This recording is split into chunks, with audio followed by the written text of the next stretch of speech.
This morning, I'm going to be in Genesis chapter 1, verses 1 through chapter 2, verse 3. Now, there's a saying that says, let's start at the beginning. And, at least according to Maria in The Sound of Music, it's a very good place to start. And so, as we begin a new year together, we're gonna go back to the beginning, and we're gonna discover some things that are incredibly important for us as we seek to figure out this thing called life that we have to deal with. And as we look at the opening of the Bible, we're going to consider the question that we all have to wrestle with, and that is, why are things the way they are? Why is life so messy, and where is God in all of this messiness of our life? And as we're going to see this morning, life wasn't intended to be messy. As a matter of fact, it was intended to be good. So in Genesis chapter 1, this is what we read. In the beginning, God created the heavens and the earth. The earth was formless and void, and darkness was over the surface of the deep, and the Spirit of God was moving over the surface of the waters. Then God said, "Let there be light," and there was light. God saw that the light was good, and God separated the light from the darkness.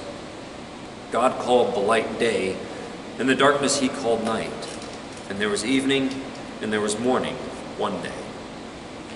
Then God said, "Let there be an expanse in the midst of the waters, and let it separate the waters from the waters."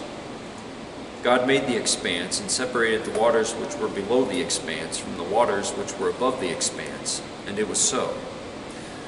God called the expanse heaven. And there was evening, and there was morning, a second day. Then God said, "Let the waters below the heavens be gathered into one place, and let the dry land appear." And it was so. God called the dry land earth, and he gathered the waters he called seas.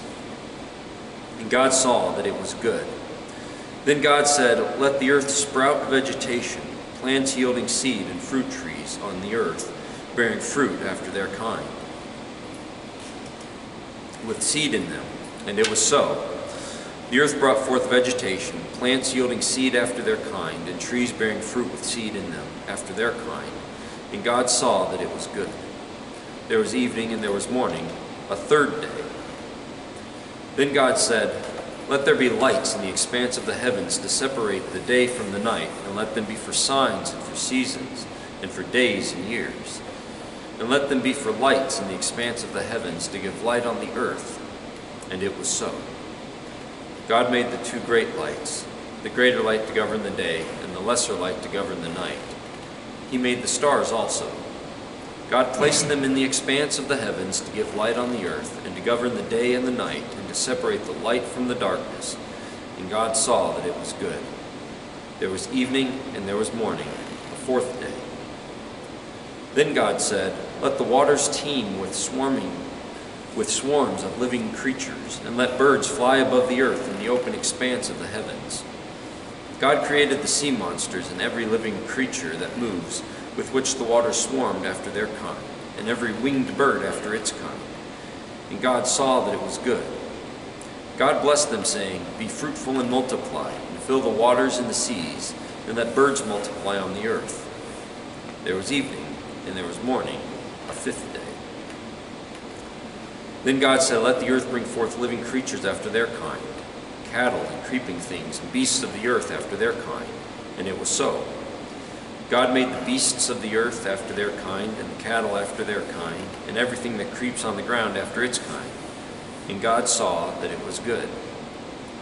Then God said, "Let us make man in our image, according to our likeness, and let them rule over the fish of the sea, and over the birds of the sky, and over the cattle, and over all the earth, and over every creeping thing that creeps on the earth." God created man in his own image. In the image of God he created him. Male and female he created them. God blessed them, and God said to them, "Be fruitful and multiply, and fill the earth, and subdue it, and rule over the fish of the sea, and over the birds of the sky, and over every living thing that moves on the earth." Then God said, "Behold, I have given you every plant yielding seed that is on the surface of all the earth, and every tree which has fruit yielding seed. It shall be food for you. And to every beast of the earth, and to every bird of the sky, and to everything that moves on the earth which has life, I have given every green plant for food." And it was so. God saw all that he had made, and behold, it was very good. And there was evening, and there was morning, the sixth day.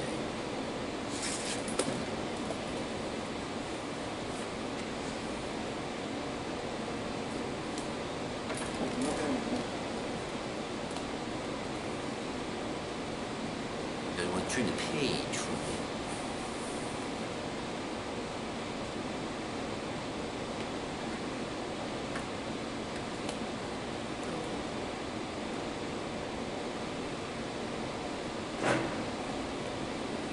So then, on the seventh day, God rested from all the work that he had done. And this is how it all began. It's with these 7 days of creation. Now, in Charles Dickens' A Christmas Carol, Dickens opens the entire story with the statement, "Jacob Marley was dead." And then he spends about a page talking about how Jacob Marley was dead. He was deader than a doornail, and he kind of contemplates how a doornail is deader than any other type of hardware. And then he comes right back to this. He says, "There is no doubt that Marley was dead.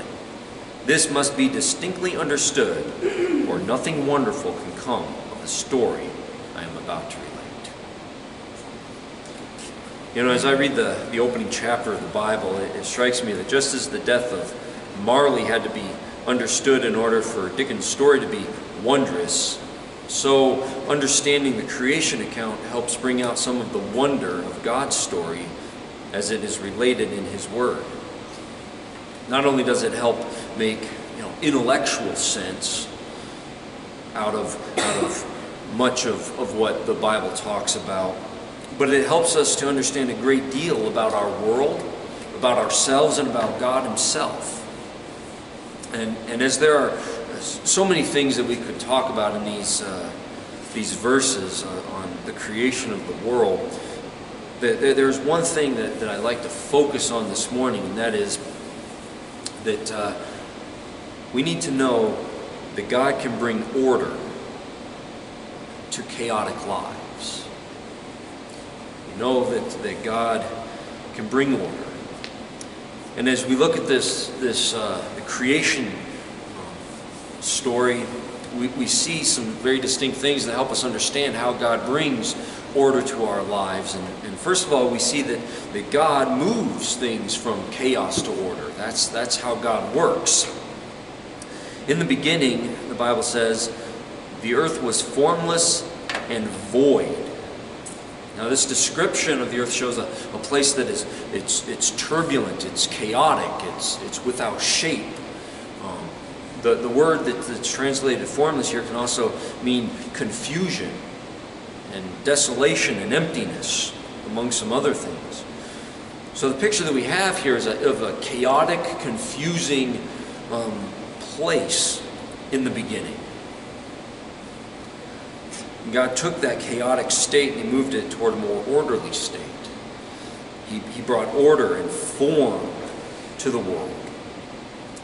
And indeed, that's how we see God working throughout the entire Bible and throughout history, is God goes from chaotic, formless, confusing things and brings order to it all. And so where God is at work, things move from chaotic and formless to ordered and meaningful. Where God is at work, there is always a plan and a purpose that will ultimately end in something that is good and right. In the creation narratives of many ancient cultures, the picture that they draw is of a chaotic beginning, but in their accounts of creation, their gods they believed in reflect the struggle to bring order to the world. Usually the god was at war with one of their nemesis, and to bring any kind of order or shape to the earth was a stretch for them. It was a struggle. It was a conflict. In contrast, the Bible shows that God didn't really have to struggle too hard for this. It was simply speak and it happens. See, unlike the gods of some of the ancient cultures, the God that we know from the Bible simply has to command things, and he has such authority that whatever he says happens. And in Luke chapter 7, Jesus encountered a Roman centurion who understood the authority that Jesus had. Understanding that Jesus was the Son of God and understanding what authority is all about, he sent for Jesus because his servant was ill. And Jesus decided he was going to go to the centurion's house and heal the centurion's servant. Okay? But this is what the centurion told Jesus. He said, "Lord, do not trouble yourself further, for I am not worthy for you to come under my roof. For this reason, I did not even consider myself worthy to come to you. But just say the word, and my servant will be healed. For I also am a man placed under authority with soldiers under me. And I say to this one, go, and he goes, and to another, come, and he comes, and to my slave, do this, and he does it." And in the very next verse, Jesus said, "I say to you, not even in Israel have I found such great faith." This Roman soldier, this commander of a Roman unit, had an understanding of the power of Jesus and the power of the living God, knowing that all he had to do was simply speak, and whatever he spoke would happen. The centurion is like us. He doesn't necessarily understand how it is that he can simply speak and it happen. He just knows that's what happens. He understands authority. He understands that when someone in authority speaks, things happen. And so he turns to Jesus with his problem. And Jesus takes the disorder of disease and restores health and order to the servant's body by simply speaking the word, because after he says, "I've not seen such great faith," he says, "Go, your servant is healed." And the centurion, when he went home, he found out at the exact moment that Jesus spoke the words, the servant's disease left. See, that's how God works. Is he moves everything. Whatever he does moves from chaos to order. From disorder to orderliness. From bad to good. From formlessness to meaningfulness. That's why David could write in Psalm 23, verse 4, "Even though I walk through the valley of the shadow of death, I will fear no evil, for you are with me." Because God is at work, constantly bringing order to chaos. Not just in creation, but in our lives. In everything that he does, God brings order to chaos. And as we see him doing this, we also notice from these verses that everything that God does, he does well, and it's good. At the end of each day of creation, God looked at what he had done and he saw that it was good. And then in verse 31, the final wrap-up of the entire creation, as he stepped back and looked at the whole thing, says, God saw all that he had made, and behold, it was very good. Now, when we look around, not everything is very good. We don't see everything as very good. And many people want to blame God for this. They want to blame God for the misfortunes and the bad things that happen to them in their lives. But when we do that, we miss out on this great truth about God, that everything He does is good. You see, it's not God that made all these misfortunes take place. It's not God's fault that the world is in chaos and disorder. Because what God does, He does well. And everything He does is good. As a matter of fact, everything good is from God. In James 1:17, we're told, every good thing given and every perfect gift is from above, coming down from the Father of lights, with whom there is no variation or shifting shadow.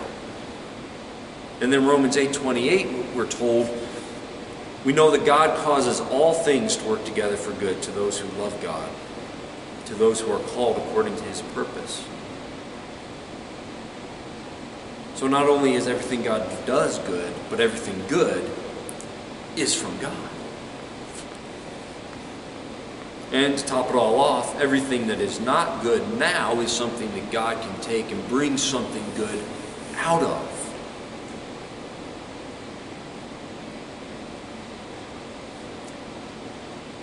In this, we can see that God is definitely interested in bringing good things to our lives. I remember a movie that I watched as a kid. The movie was called Conrad, and it was kind of an interesting little movie about a kid who was actually a product of a factory.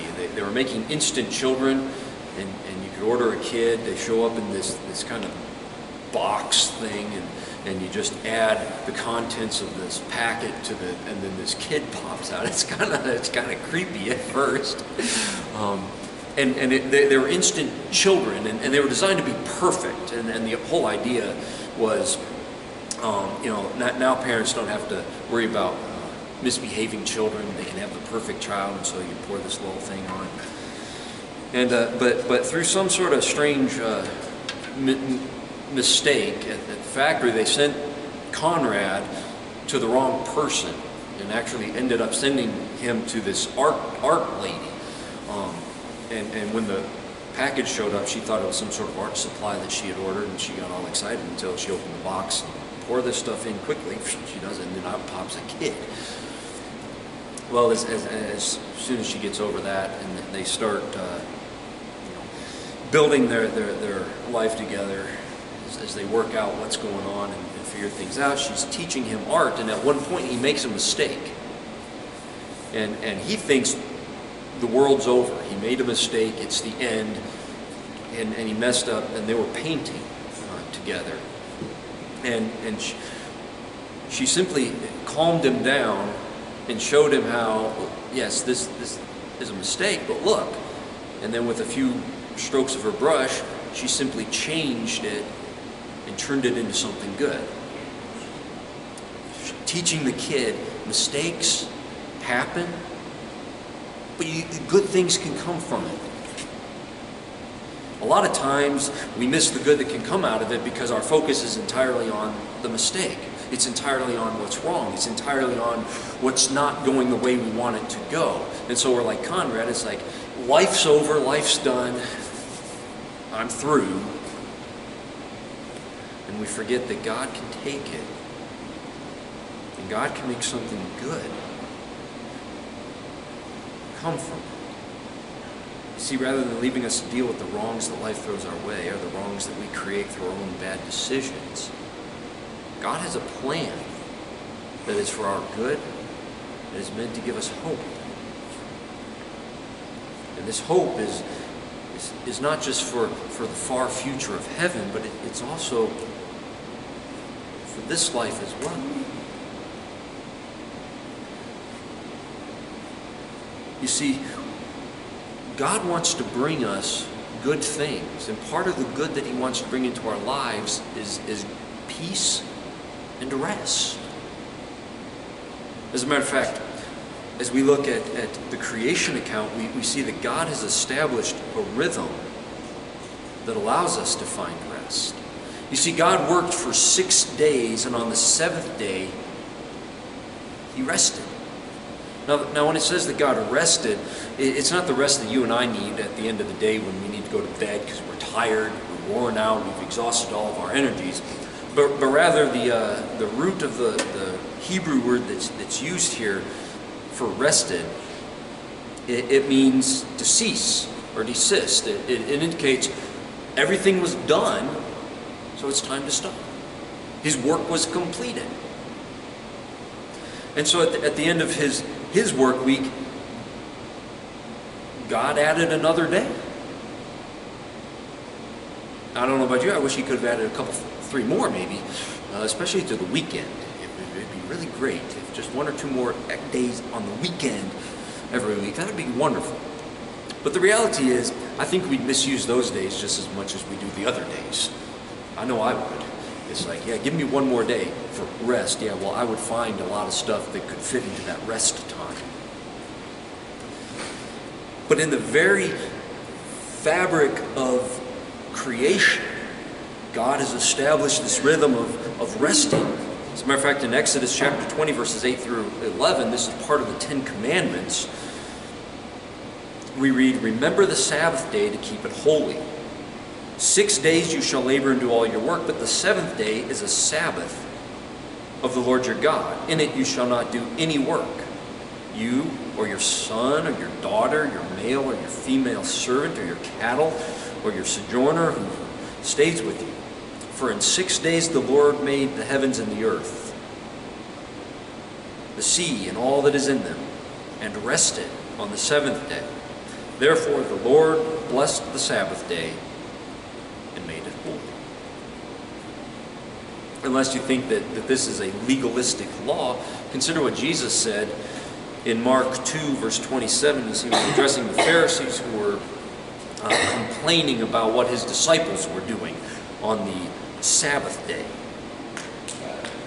Jesus told them, "The Sabbath was made for man, not man for the Sabbath." In other words, this 7th day was given as a gift for us so that we could have a regular rhythm of work and rest in our lives. And this rhythm actually helps us. It not only helps us to rest like we need to, but it actually helps us be more productive in the work that we do. You know, my great-grandfather was not a very religious person at all. And my grandfather has told some stories that demonstrate how rough and tough the man could be. But he told this story about this one day. It was a Sunday following a particularly long and hard week when my great-grandfather told the family at the breakfast table, you know, we're just going to take today off. And it kind of shocked my grandfather because great-granddad Jim, he never took a day off. I mean, my grandfather had never seen him not work 7 days a week, and he made the whole family work 7 days a week. So it was kind of an exciting time, if surprising. So Monday morning they got up, they got right back at it, and my great-grandfather looked back over the week at the end of that week, and he realized they had gotten more done in the last 6 days than they normally got done in 7 days. And so he's like, huh. So he tried it again. He said, we're going to try this again. And he took Sunday off again. And the next week, they were even more productive. And so from then on, he started taking 1 day off every week. Now, he never became a fine religious person as we would consider it. But what he did was he discovered there's a rhythm that God has created into our world, and life goes really grand if we follow the rhythm of work for 6 days and take a day off.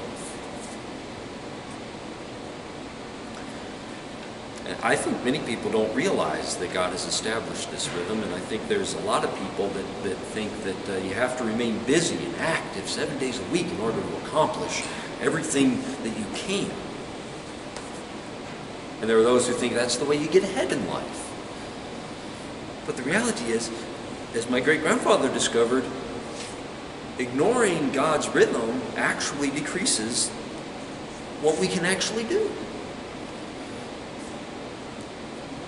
Our bodies need rest. And I think our spirits do too. I think our minds, our emotions, everything just needs just a day where it can just kind of hit a low key moment. And I think that we were created this way. I think that God made it necessary for us to take a day off so that we had a day in which we could focus on our relationship with Him, where we could set aside the concerns and cares of our life and the world and work on our relationship with Him. Because just as marriage counselors will tell you that a good marriage relationship requires at least one weekly date, and then they really suggest one day where the two of you can be together with uninterrupted time. So our relationship with God in Christ requires one day in which we can focus on Him and work on our relationship with Him. And hopefully church helps with that. Hopefully that's part of how we work on our relationship with God, much as going on a date with our spouse or other loved one helps. And then we want to spend time with Him daily. And it is through this time of rest and focus on our relationship with God that we find our whole person, our body, our mind, and our spirit are renewed and allowed to grow. And it's through this time of rest and reflection that we discover and are able to acknowledge that no matter how hard we work, we still need Jesus. We still need His help. Because there are some things we just can't do because they're outside of our control. There are things that we cannot control. But nothing is outside of God's control. And so we need Him, and we must rely entirely on Him. And I think it's good that one day a week we stop and say, I've done what I can do. And I have to trust that God will pick up what slack I just can't handle. And obviously the biggest thing that we just cannot handle on ourselves, on our own, is sin. See, we, like the world in the very beginning, are in a state of chaos and confusion. Yet just as the Spirit of God hovered over the waters and worked to create something new and good, so God's Spirit can make us new as we place our faith in Jesus. Paul tells us in 2 Corinthians 5, verse 17, "Therefore, if anyone is in Christ, he is a new creation. The old has passed away. Behold, the new has come." Have you experienced how God does that in your life? How He takes and He brings newness, order to the chaos? You know, if not, you can experience that by simply placing your faith in Jesus, trusting Him. And if you have, then I would challenge you to consider sharing with someone this week how God has impacted your life and how He continues to lead you from the chaos of life to a place of peace and rest in Him. Let's pray. Our Father in heaven, we come before You this morning, and we want to thank You for the good creation that we see all around us, and how the creation account in Genesis teaches us how You bring order to chaos. And we thank you, Father, that you do that in our lives as well. We thank you that all the messiness of life we can bring to you, and you can bring something good, meaningful, and orderly out. So this morning, Father, I pray that all of the things that each of us face that are causing us concern and worry, the disorders of our lives and the chaos that we have to deal with, I pray, Father, that you would take it all, that you would be at work in all of it. And I pray, Lord, that we would be able to see the good that you're bringing out of it. We thank you and we praise you for the work that you've done in us and through us, and the work that you're going to continue to do. We pray this in the name of Jesus.